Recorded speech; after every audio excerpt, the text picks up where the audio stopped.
Hi guys, welcome to another episode of As Told by Aary. So thank you so much for bearing with me as I've been, kind of just dealing with some personal things. I really very much appreciate how many of you have really just kept up with the show, the channel, and how many of you have really just kept up with wanting to keep the discussion going. So that being said, this episode actually was inspired by a couple of answers that I got on a poll that I put on Instagram. And I basically just asked, what another good topic would be for this week. And I'm going to do a mixture, basically, of who I am and, why I do what I do and why it makes me so happy, because someone actually was like, you should talk about something that makes you happy instead of something that really makes you emotional. I'm like, wow. Okay, I can do that. It's hard to talk about myself, but I could do that. Another really good answer was from my friend Spence, and he talked about he wanted to know why I became a political activist so young. And my photographer Eric, he actually had a really good idea, and he wanted to hear about why political activism and voting is more of an act of patriotism and why it is necessary as citizens. So all of those great ideas. Don't get me wrong, I got a bunch of other really good ideas, but those three, I guess I could work in the best together. And I don't know, I just feel like there's a lot of mystery as to who I am, because I get new followers every day. And I guess I should probably just let you guys know what I'm about and, really let you know who I am. So for the newcomers, my name is Ariana Fonts. I will be graduating from Penn State Barron in December. Yeah, I'll be graduating in December. And I'm so excited, it's not even funny. I could honestly die. Oh my God, I'm overjoyed. So that's just a little bit about who I am as of right now, the journey I'm in. I am trying to graduate college. I'm trying to create change, positive change in the world. And, I'm 23 and I just turned 23 in May. So I guess I can dive into why I enjoy being an activist. So just to give you guys a little bit about who I am as far as that goes, my first protest, I was 10 or 11, one of those. And this, I lived in a townhome with my family, and in our neighborhood there were so many of us kids. It's actually very surprising when we moved there. I didn't expect to actually have neighbors that were kids. So there's a bunch of us varying in ages, and cars would fly through our lots. They would fly up and down these streets, to the point where our parents had come out a couple times, different parents had come out a couple times, screaming at the top of their lungs, there are kids playing here. There's no reason you should be going over 15. And even that's kind of, but still. So, I had written to the housing office a couple times, and there was no, all I did was ask for a kids at play sign. I just wanted people to be aware that, we were playing. And it got unanswered. And finally, I got to the point where I was like, y'all, I'm going down there. And if they don't give us a sign in a day, I'm protesting. My parents are so great for just letting this one ride out, because so many parents would have been like, no, that's not what you're supposed to do. Blah, blah, blah, blah. Don't disturb the people. My parents are the real MVPs for just being all right, go down there. So I walk down there, I go and talk to the lady, and she's she pretty much tells me as a kid, there's nothing she can do. And I'm like, that was the wrong answer, Patty. Went outside, we had these picket signs made, what do we want? Signs! When do we want them? Now! I think one of our chances, kids that play all day, kids that play all day. I was an epic child. I was an epic kid. And I'm going to be honest, from that on, I had always found a need for civil disobedience. I was in 5th and 6th grade, and I had I had 5th and 6th grade teachers telling me you're going to be the president one day. Oh, you're going to be doing this one day. My entire life, I have been told that I was going to be politically active. And, it was a real blessing to have so many so many of my caretakers, so many of my teachers, so many of my, just everyday interactions, a lot of encouragement towards the things that I was good at, and that's debating, public speaking, all of it really encompassed in all of that. So it's encompassed, sorry. So it's really, my whole life I've just been this way. I have never liked when, someone has had to suffer at the hands of someone else. I have never, ever in my life been okay with that. Even as a 5-year-old, I was definitely debating all types of stuff with my kindergarten teachers, with my first grade teachers. Like, guys, some of these things are documented. So if you don't believe me, you can ask my mother. Like, yeah. So, I guess even as a child, I found that there was a need for those of us who have voices to speak up for those who don't. And that's definitely played a major role in who I am and what I am and everything that goes into what I do. That's actually a huge reason why I wanted to go into education at first. And don't get me wrong, I still want to go into education. My main goal is still to be, a teacher. I want to go into politics with education. However, I am seeing more of a love for broadcast journalism for the simple fact that, I'm constantly in the news. I'm constantly talking about the news. I'm constantly talking about, everything that goes into our day to day as far as politics, civil rights, everything. Like, that's literally my world. And, double minoring in political science and psychology. Good thing I have those, praise his name. I have found a need to bring more of the conversation to those that are outside of the realms of political science and psychology, because believe it or not, as an engineer, you still need to know how the world works. You need to know how to talk to people. You need to know how to communicate effectively. Like, I believe that political science and psychology are two very mainstream subjects that I feel everyone should have a part in, because everyone has something to say about it. Everyone should have something to say about it. There is no, oh, well, I'm this, so I shouldn't talk about that, or I'm this, so I can't really talk about that. Well, I personally believe that that's BS, because I personally feel that if you are a citizen of the United States, it is your civic duty to be a part of the discussion that changes our political and economic climate for the better. And that is exactly why I started As Told By Aary. And while I don't necessarily only talk about politics, I talk about a range of things, because I feel like people should have more of a say in everyday things, not just topics that bring them stress and heartache, like politics, to be honest, or religion.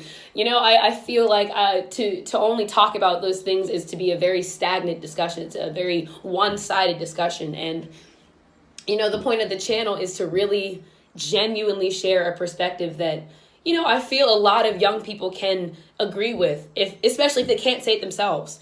I'm not saying I'm the end-all, be-all for all millennials. However, I do like the fact that, as a millennial, I can reach other millennials. I can talk to them in a way that doesn't seem to be talking at them or talking down at them. We're living through the same things. And if someone who is 23 can be talking about these things actively, and as young people all over the country are rioting, they're protesting, they're speaking out, they're doing some of the most amazing things that anyone can do, and they're doing it as teenagers, young adults, because that's what needs to be done.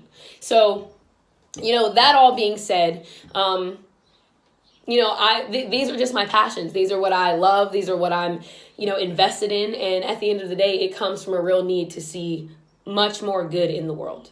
I understand, like, right off the bat that not everyone's going to agree with everything I have to say. I have met millennials that are Trump supporters. I have met millennials who believe slavery should be back. I have met millennials who still don't understand that the Civil War was a slavery issue, not just economic. Like, I have actually heard millennials talk about how that was a states' rights issue.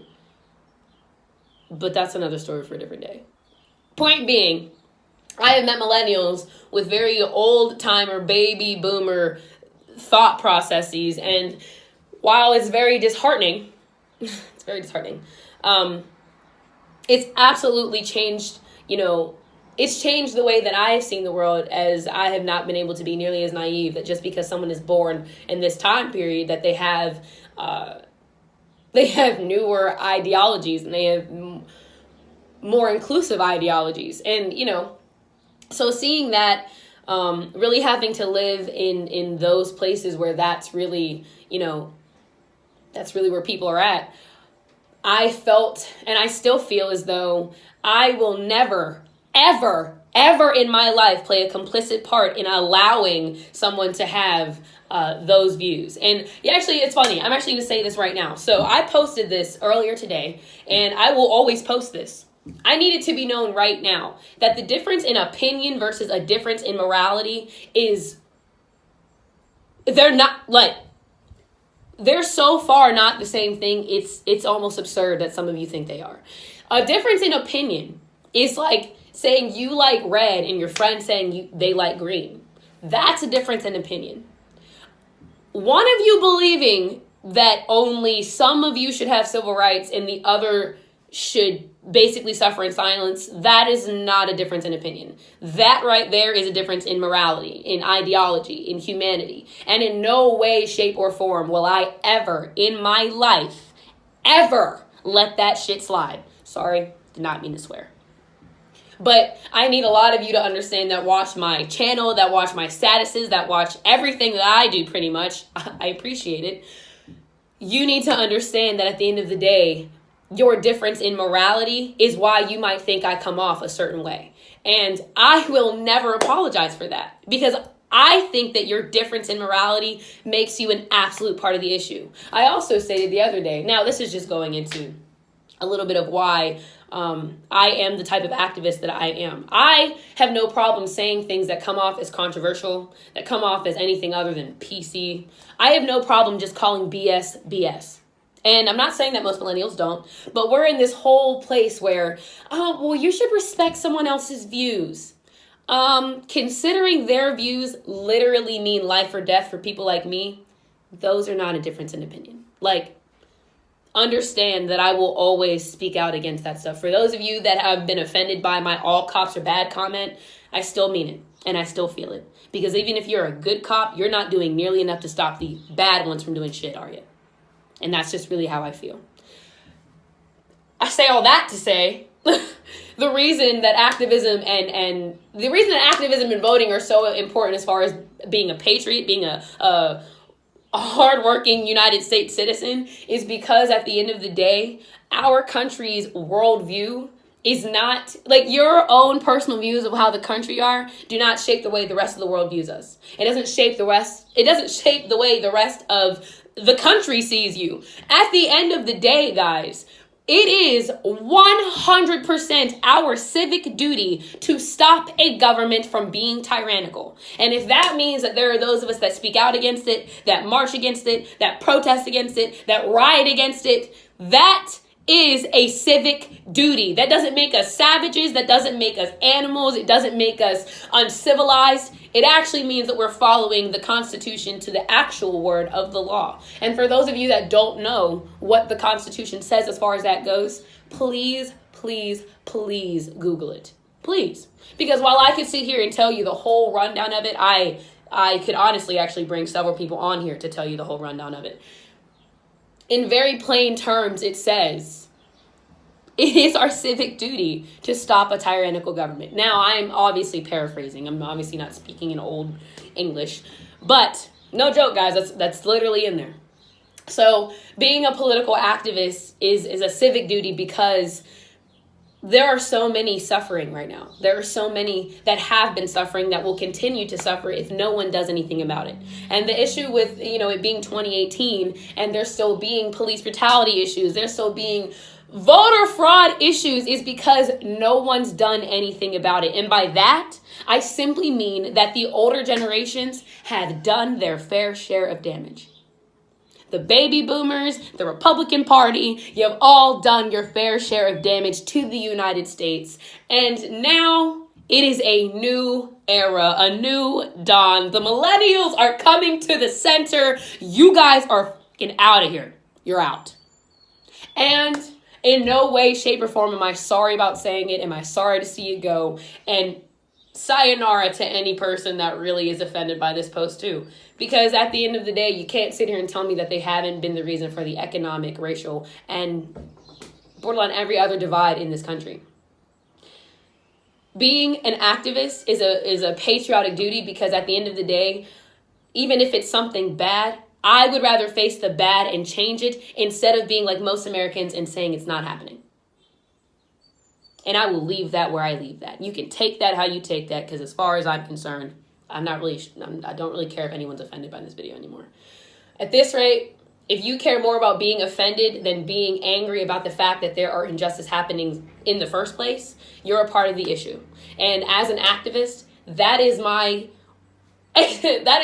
literal duty, to make sure I call you people out, because at the end of the day, there is no having a civil conversation about it anymore. It seems as though everyone either is quickly, immediately offended, or they're talking out of their literal butthole. They don't know what they're talking about. They don't know what they're saying. They don't have the education or the sources to back it up. There is a difference between a difference in opinion and a difference in morality, is what all of I said comes down to. And as an activist, as an actual patriot for this country, I don't need to go anywhere. I don't need to leave. I don't need to do any of that. This is my home. And like every single one of you that will wave that flag everywhere, that will cry to the hail heavens of those who have disrespected the flag, guess what?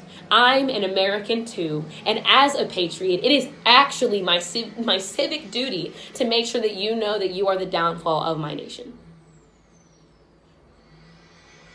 That's really all it is. And granted, I do put these in better terms, in simpler terms, but this video, I'm not really trying to be PC. I'm not really trying to be, I'm not trying to sugarcoat anything. I'm letting you guys know, point blank pause, that I've lost so many friends at this point now that there's no point in being civil about it anymore. If you're a part of the issue and you're fine with that, we don't need to be friends anyway. And that's just really where I'm at. It would be lovely if we could all be friends. But watching the way people interact about these things, hearing some of the most disgusting things I've ever heard at the murder of Antoine Rose Jr. in my own city, Pittsburgh, lets me know that most of you have no intention of being friends with people like me. And I don't say that to say that we're enemies. I say that to let you know that I love you. I say that to let you know that at the end of the day, I am doing this for you, even if you hate me for it. And at the end of the day, I would so much rather have 3 true friends that are real allies than a lot of fake friends that could care less about the issues that affect me as a person of color every day.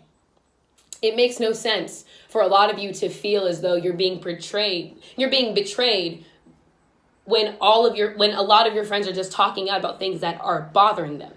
A lot of you are feeling more offended that people have the right to be offended than the reasons that are offending them. Like, I'm confused by that. I genuinely am. I really am.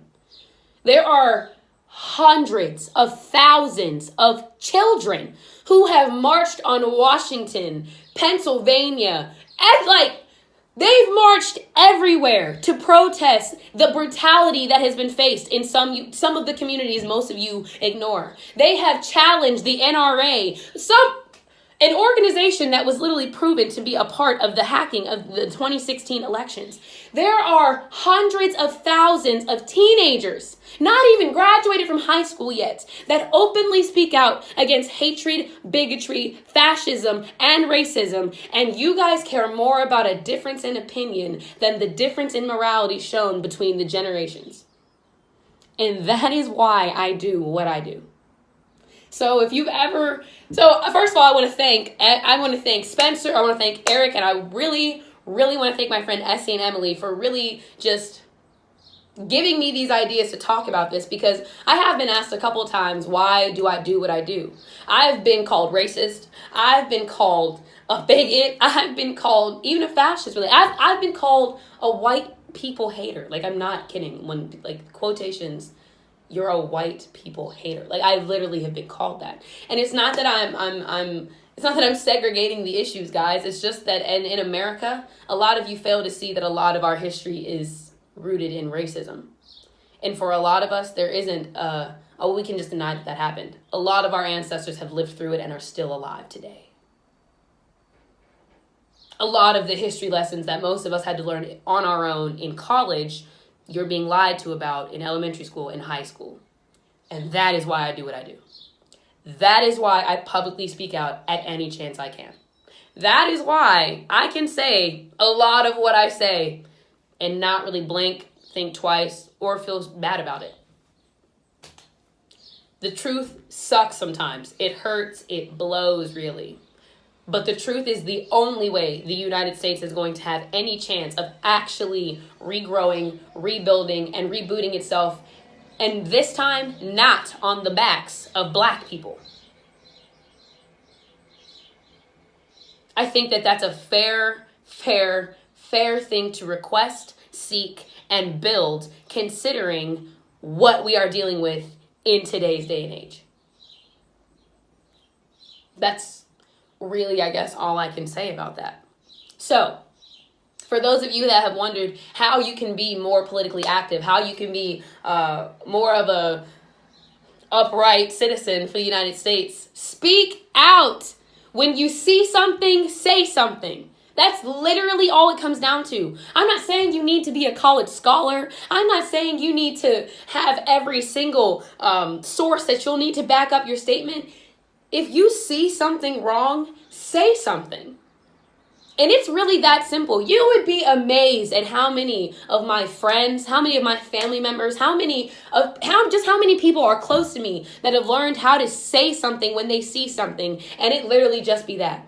There's no hatred involved. There's no vendetta. There's no malicious intent. There is nothing but a need to fix the bad that is happening in the world with some intelligence and some power. That's it. That's it. You see someone say something racist on your timeline? That's not cool, dude. It's 2018. We shouldn't be saying stuff like that. And let it go. You see someone harassing a female. And I say female because literally anyone being harassed. Hey, let's chill out. Let's not.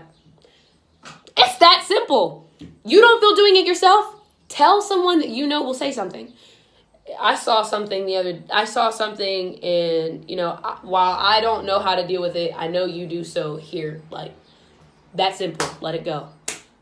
There are so many ways to be active and present in the political climate of today, and it doesn't necessarily have to be a divide. It doesn't have to be Republican versus Democrat, Libertarian versus Tea Party. It doesn't have to be anything like that. At this point now, I think we can all agree that the parties aren't jack. I think we can all agree now that it should come down to a human being issue, a human rights issue versus party v. party, when party v. party has done nothing but segregate us in the first place. And that is just my idea as me. I don't really know where I was going with that, but I said it because it's true. But anyway, I'll wrap up because I'm at 23 minutes, and I know that, for a lot of you, this won't really do anything but just come off as another talking video. But, you asked why I do these things. You asked why political involvement is so important. And the reason it's so important at such a young age is because it's our future, guys. It's our future. It's our everyday life. And at the end of the day, no one should make us have to deal with anything that we don't want to. And let's be honest, the baby boomers and basically the entirety of the Republican Party have absolutely let our suffering go by the wayside, and they don't care. So now, as millennials, as the next up-and-coming generation, it is 100% your responsibility, your civic duty to be involved and to be active in the conversation that is overtaking our country, our continent, really. And that is why I do what I do. So, thank you guys so much for coming back. Thank you so much for asking about me, because no one ever asks about me, and it's actually really hard for me to talk about myself. And thank you so much for just wanting to be more involved and wanting to be more involved in what's going on. I think that, there's no one specific race that should be taking the helm. There's no one specific age or one specific gender. We should all be having a play in what's going on. We should all be playing a part in what's going on for the better, for the overall goodness of our world. You know, it's too small of a world for us not to care. And to be honest, it's way too harsh of a world for us not to act like we don't need each other. So, with that being said, guys, I love you. I wish you peace and happiness today. And I can't wait to see you next week. Thank you.